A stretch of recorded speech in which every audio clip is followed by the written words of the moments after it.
படிச்சதில்ல நாங்க நட்பு படிச்சோம். அவரும் நானும் ஒன்னாதாங்க உட்காந்து பரிச்சை எழுதணும். அவரை பார்த்து காப்பி அடிச்சு நான் பாஸ் பண்ணிட்டேன். அதான் அவருக்கு நன்றி சொல்லிட்டு போலான்னு வந்தேன். பாஸ் பண்ணிட்டியா? ஆமா. தலைமைச் செயலகத்தில் லிப்ட் இருந்தும் முதல்வர் படியேறியே செல்கிறார். என்ன ஒரு எளிமையான முதல்வர். இதுவே தமிழ்நாட்டில் நடக்கிறது ஃபர்ஸ்ட் டைம் அப்படின்னு டிஎம்கே ஆளுங்க சர்க்காஸ்டிக்கா போஸ்ட் போட்டிருக்காங்க.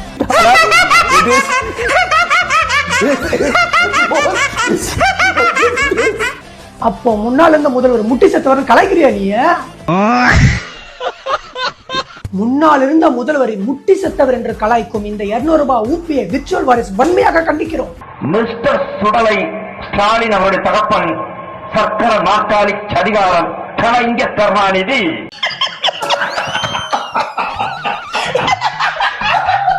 ரூட் மாப்பியா பண்ணி தான் விஜய் ஜெயிச்சாரு, அது எக்ஸ்போஸ் ஆயிருச்சு அப்படின்னு இந்த 200 ரூபாய் ஊப்பிங்க கதறிட்டு இருக்காங்க. டேய், நான் கூட நீங்க தோத்துட்டு ஈவி மிஷின் மேலதான் பைய போடுவீங்கன்னு நினைச்சேன். என்னடா இன்ஸ்டாகிராம் மேல பைய போட்டுக்கிறீங்களா? என்ன பண்ணலாம்னு நீயே சொல்லு. வெட்டி போட்டா ஊரே சாப்பிடலாம். என்ன மாதிரி யோசிக்கிறீங்க? ஆனாலும் இந்த குளவரி வேண்டாம், கட்டி தொங்க விடுங்கடா. தொங்க விடுறதா? சரி, லூசு போய் ஏதோ சொல்றேன், தொங்க விடுங்கடா. இதெல்லாம் ஒரு குழப்பு. இருபெரும் கட்சிகளையும் ஒரு சேர திணறடித்துள்ளது. அடுத்தவன் ஆயுதத்தை பறித்து அவனையே வீழ்த்துவது என்ற போர் தந்திரத்தை விஜய் இப்போது மிக கச்சிதமாக கையாண்டு வருகிறார்.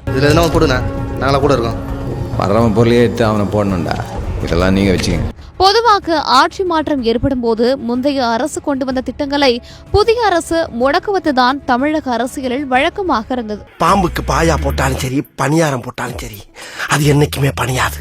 உனக்கு எனக்கும் பகதான், பாம்பு தீண்டியே தீரும். ஆனால் முதலமைச்சர் விஜயோ அந்த மரபை உடைத்து முந்தைய திமுக அரசின் மக்கள் நலத்திட்டங்களை தொடர்வதோடு மட்டுமல்லாமல் அதிமுகவின் அடையாளமாக விளங்கிய அம்மா உணவகம் திட்டத்திற்கும் இப்போது உயிர் கொடுத்துள்ளார்.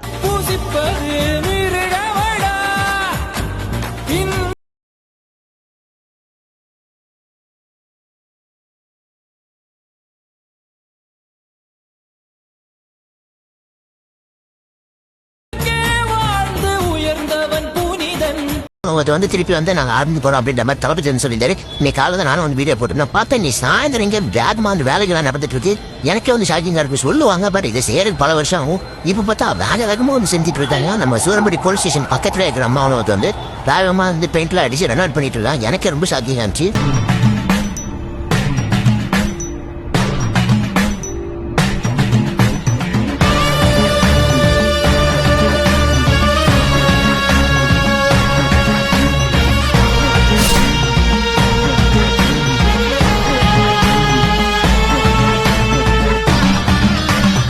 நம்ம சேனலோடைய வளர்ச்சிக்கு நீங்கள் கான்ட்ரிபியூஷன் செய்யணும் அப்படின்னு நினச்சிங்கன்னா இந்த QR கோட் மூலமாக உங்களால் முடிஞ்ச அமௌண்ட்டை நீங்கள் கான்ட்ரிபியூஷனாக நம்ம சேனலுக்கு அடிக்கலாம். நன்றி. தொடர்ந்து இது ஒரு சோசியல் மீடியா மூலியமாக நடந்த ஒரு ஆட்சி தான் அப்படின்ற ஒரு விஷயத்தை கட்டமைக்க முயற்சி பண்ணுறாங்களா, இல்லை அதுதான் உண்மையா அப்படின்னு பல கேள்விகள் இருக்குது. என்ன நடந்துகிட்டு இருக்கு சார் இது? சார், இப்போ சோசியல் மீடியா மூலமாகவே ஒரு புரட்சி ஏற்பட்டதுன்னா அதில் என்ன தவறு?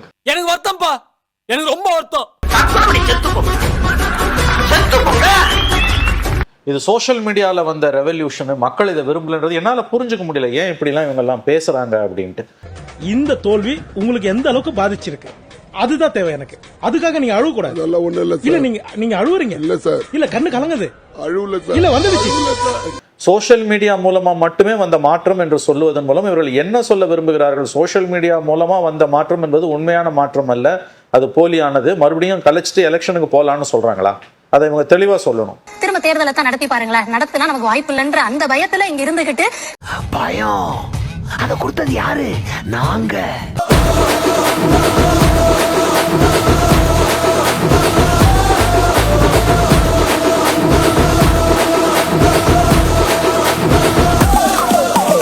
சோஷியல் மீடியா மூலமா மட்டுமே இயங்கியவர்கள் இந்த நாட்டின் குடிமக்கள் இல்லையா? அவர்கள் வாக்குரிமை பெற்றவர்கள் இல்லையா? நான் அந்த வாதத்திலிருந்தே தொடங்குறேன். நம்பர் 2, ஃபேக் நெரேட்டிவ்னு சொல்றது ரொம்ப ரொம்ப தவறானது. டேய் இப்படிலாம் பண்ணன்னு வச்சுக்கடா, நாசமா போயிருவடா, அழிஞ்சு போயிருவ. நீங்க தோக்கடிக்கப்பட்டீங்கன்னா அது ஃபேக் நெரேட்டிவா? மக்களை இழிவுபடுத்துபவர்கள், ஜனநாயகத்தை பற்றிய புரிதல் இல்லாதவர்கள், மக்களை குறைத்து மதிப்பிடுவர்கள் தான் இப்படி பேசுவார்கள். நீங்கள் தாவேக்காவை இழிவுபடுத்தவில்லை, தற்கூரின்னு பேச ஆரம்பிச்சீங்கல்ல, அன்னைக்கு ஆரம்பிச்சது உங்களுடைய சரிவு, திமுகவின் சரிவு. என்ன கூட்டம், என்ன பெரிய கூட்டம், வெறும் ரசிகர்கள் தானே. ஆனால் உள்ளுக்குள்ள ஒன்று புதைச்சி வச்சிருந்தான் பார்த்தீங்களா, நான் ரசிகன் தான். ஆனால் உள்ளுக்குள்ள நான் யார் காட்டுறேன்னு காட்டினானா இல்லையா? முதல்வர் சீட்டில் உட்கார வச்சானா இல்லையா?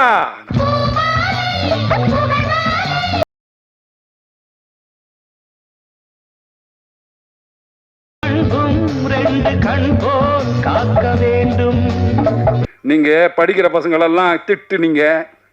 உங்களுக்கு என்னடா தெரியும், நீங்க ஊர் சுத்ததா லாய்க்குன்னீங்க. ஆனா போட்டா பார்த்தீங்களா ஓட்டு?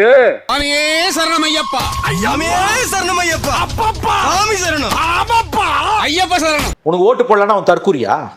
20 வயசு பையனை பார்த்து நீ தற்குறின்ற. அவன் தற்குறி ஆனதுக்கு இன்னும் சொல்ல போனா காரணம் நீங்க தான். விஜய் தற்குறி இல்லைன்னு சொல்லுவாங்க, பார்த்தா ஓட்டு போட்டீங்களா நீங்களாம் தற்குறிடா அப்படின்ட்டு. விஜய்க்கு ஓட்டு போட்டவங்க முட்டா பசங்கள்னு வச்சுப்போம் சார்.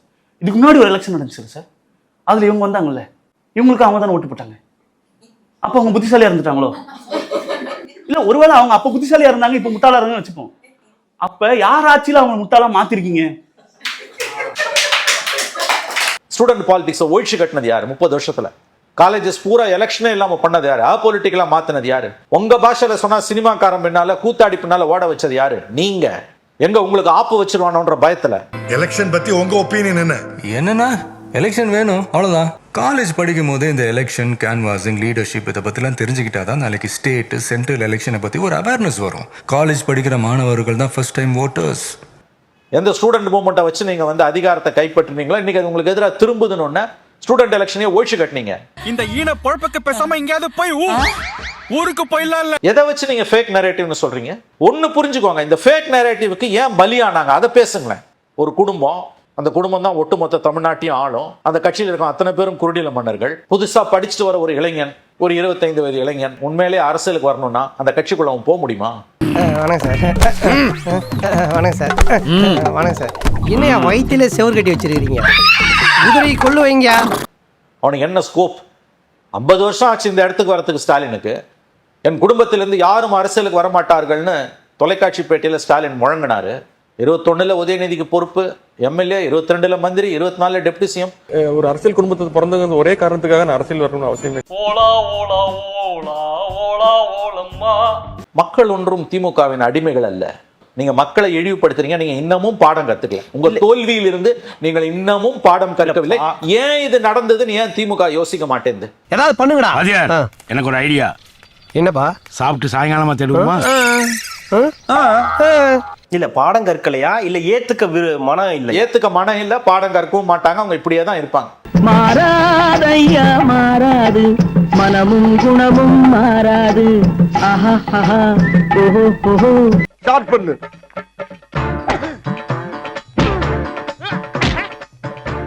இங்கிட்டு வா. அப்படியா? படைக்கலடி. மண்டையில மட்டும் அடிச்சிடாத, குலக்கேசல் உள்ள போயிருவேன்.